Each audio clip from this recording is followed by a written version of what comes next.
Picture this: the faint glow of a street lamp sneaking through a cracked blind, casting jagged shadows across a tiny living room that smells faintly of damp plaster and yesterday's coffee. That's where I'm sitting right now, on a sagging couch with a spring that pokes into my thigh no matter how I shift. My name's Celia, I'm 30, and if you asked me to describe my life in one word, I'd probably say stuck. Not the dramatic kind of stuck, like a car in the mud, but the slow, suffocating kind, like wading through molasses every single day. I live in this cramped apartment in a working-class corner of the city, where the walls are thin enough to hear the neighbors' arguments and the refrigerator hums like it's auditioning for a horror movie soundtrack. There's a leaky faucet in the kitchen, too, dripping with a maddening rhythm, plink, plink, plink, that I've stopped trying to fix. It's just background noise now, the soundtrack of my evenings alone. I'm married to Clinton, a plumber in his mid-30s who's got a heart of gold buried under layers of exhaustion. He's out there right now, probably knee-deep in someone's flooded basement, his hands stained with grease and his shoulders slumped from hauling tools all day. When he comes home, usually well past dinner, I can see the weariness in his eyes, like he's carrying the weight of every pipe he's ever fixed. He's a good man, don't get me wrong. Kind in the quiet way he'll leave the last slice of bread for me or mutter thanks when I hand him a beer. But there's a distance between us, a gap that's grown wider with every late night and missed conversation. I used to ask about his day, hoping for a story or even a complaint, but now I don't bother. I know the response will just be a tired grunt before he collapses into bed, still in his work boots sometimes. Our apartment tells the story of us, if you look close enough. It's cluttered with the debris of a life we meant to build together. Half-finished craft projects I started to fill the empty hours, stacks of unpaid bills shoved under a chipped ceramic mug, and a TV that's always on, blaring reruns of shows I don't even like. I flip through channels just to drown out the silence, but it doesn't work. The silence isn't just in the room, it's inside me, a hollow ache that's been growing for years. I feel invisible, like I'm fading into the peeling wallpaper, unnoticed even by myself. Clinton and I, we used to laugh, used to dream about saving up for a little house with a yard, maybe even a dog. But somewhere along the way, those dreams got buried under overtime shifts and emergency calls. Now, I'm just here, waiting for him to walk through the door, knowing that when he does, we'll barely exchange 10 words before the cycle starts the morning after that lonely anniversary. Dinner dawns gray and heavy, like the sky itself is pressing down on me. I'm perched at the kitchen counter, a chipped mug of lukewarm coffee in my hands, the bitter taste doing little to wake me up from the fog in my head. My phone sits in front of me, screen glowing as I scroll aimlessly through social media posts of people living lives that feel a million miles from mine, smiling faces at beach vacations, cozy family breakfasts, captions gushing about blessed moments. Each swipe makes the weight of another empty day ahead settle deeper into my bones. I can hear the faint drip of that cursed faucet in the background, a reminder of all the things I've let slide, all the ways I've stopped trying. Clinton shuffles out of the bedroom, already in his work jacket, his boots scuffing against the linoleum. He leans in for a quick peck on my cheek, barely glancing at me as he mutters something about a long day ahead. There's no warmth in it, no real connection, just a habit, a box to check before he's out the door. Then comes the slam of it shutting behind him, the sound echoing through the apartment like a gavel dropping. I'm alone again, the silence rushing back in to fill the space he left behind. I sit there, staring at the spot where he stood, wondering when we stopped really seeing each other. I've tried to talk to him, you know. I've sat him down after dinner, my heart pounding, words tripping over themselves as I try to explain this ache inside me, this need for something more than just existing side by side. But every time it's the same. Either he's too tired to listen, or he just shuts down, his face going blank as if I'm speaking a language he doesn't understand. Frustration burns in my chest, but so does defeat. I'm tired of fighting for a conversation that never comes. Today, though, something shifts. I can't do another day of this, another night waiting for him to come home just so we can ignore each other. I need to breathe, to step out of this suffocating routine, even if it's just for a little while. The idea hits me like a spark in the dark, a night away, somewhere that's just mine, where I don't have to pretend everything's fine. My fingers move before my brain catches up, tapping on my phone to search for a cheap motel on the outskirts of town. I pick the first one that pops up, a no-frills place with a 2-star rating and reviews complaining about thin walls and questionable stains. Perfect. I book a room with a credit card Clinton never checks, my pulse quickening with every click. It's done in minutes and I'm left staring at the confirmation email, a mix of guilt and thrill churning in my gut. I'm really doing this. Next comes the lie, and it's almost too easy. I type out a text to Clinton, telling him I'm staying late at a friend's house to help with something. A vague excuse he won't question, because he never does. I hit send, and the message whooshes off into the void, sealing my little rebellion.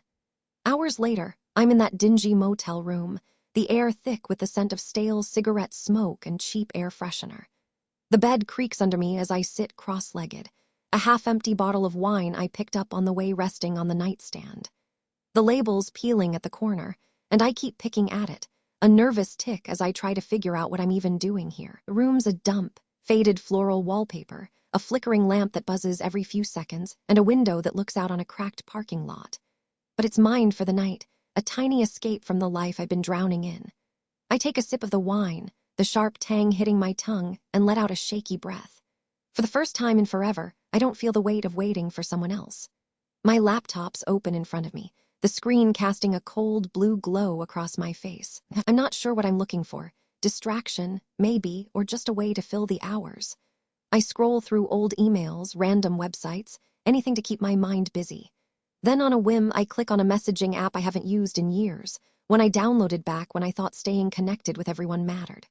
My contact list pops up, a graveyard of names I barely recognize anymore. But one catches my eye, Ethan. Ethan Harper, a family friend from way back, someone I haven't spoken to since we were kids splashing around at my grandparents' lake house. Those summers feel like a lifetime ago, all sunburns and sticky popsicle fingers, laughing as we race to the dock to cannonball into the water. His name sits there like a lifeline, a tether to a version of me I've almost forgotten. My finger hovers over the chat icon, hesitation prickling at the back of my neck. Then, before I can overthink it, I click and type out a quick, "Hey, long time no talk. How have you been?" The response comes faster than I expect, a little ping that makes my heart jump. "Celia, wow, it's been forever. I'm good, just grinding through life. What about you?" And just like that, we're off, catching up like no time has passed at all. We swap stories about the mundane, his job in marketing, my dead-end retail shifts, and laugh over memories of sneaking cookies from Grandma's jar when we thought no one was watching. The wine keeps flowing, each sip loosening the knot in my chest, and the conversation feels like a warm blanket on a cold night. I'm smiling at the screen, actually smiling, as I type out another memory of us building lopsided sandcastles by the shore. It's innocent, safe, a little pocket of nostalgia in this grimy motel room. But then, as the bottle empties and the buzz settles into my bones, the tone shifts. I don't mean for it to, but the words start spilling out before I can stop them. I tell Ethan about the loneliness that's been eating at me, how I feel like a ghost in my own marriage, how Clinton and I are more like roommates than anything else. My fingers tremble on the keyboard as I type, the glow of the screen reflecting the conflict in my eyes, part shame, part desperation. I confess things I've never said out loud, not even to myself in the quiet of my own head.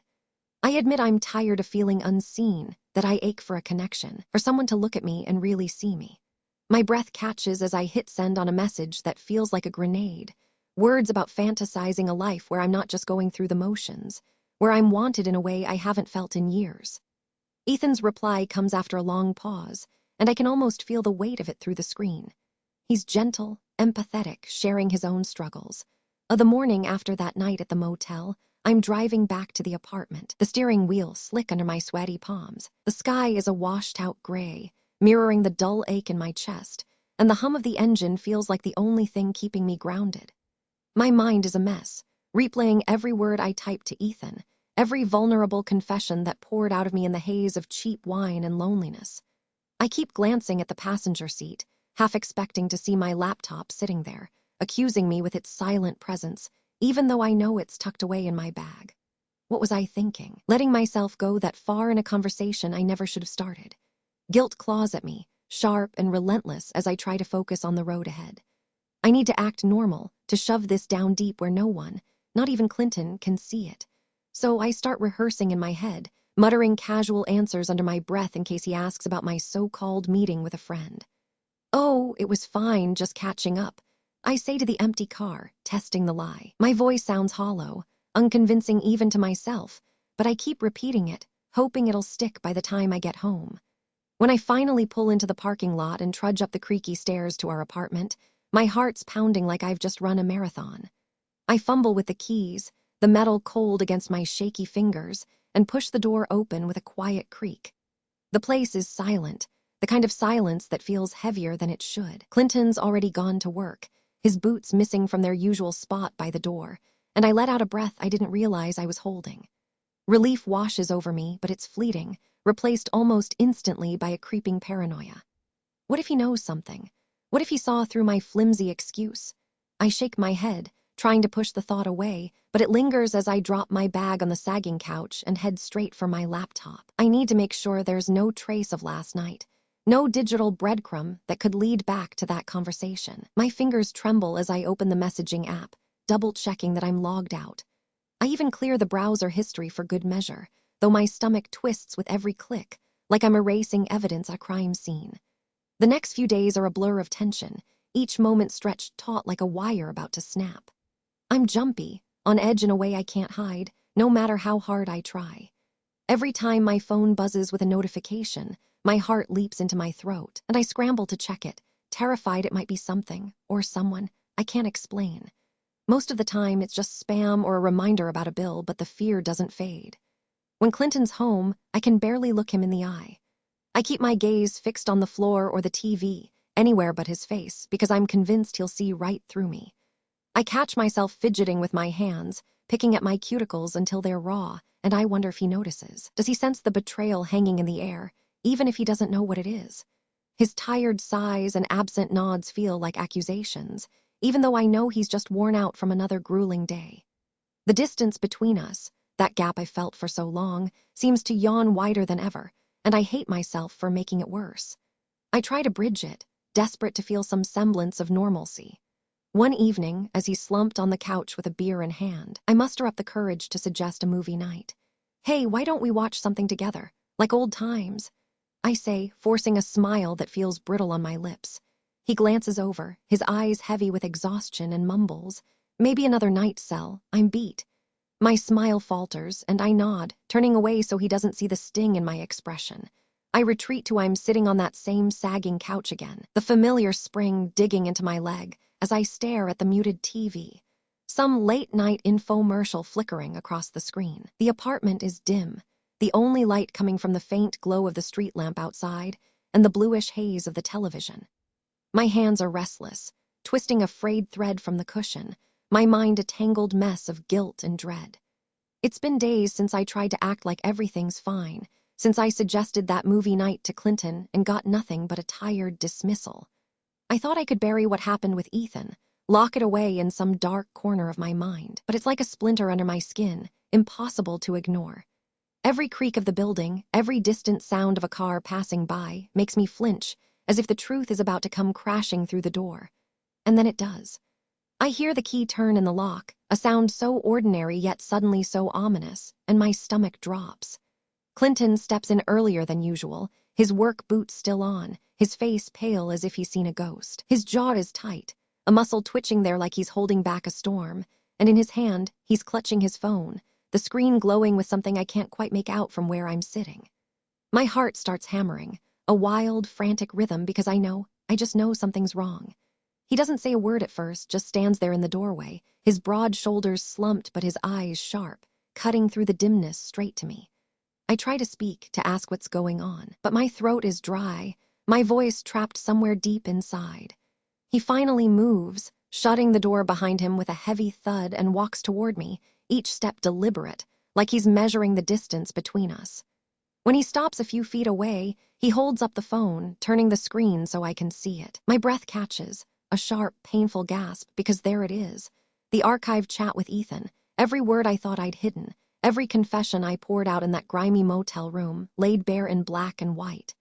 My mind scrambles, racing through excuses, explanations, anything to make this moment disappear, but I'm frozen, pinned under the weight of his gaze.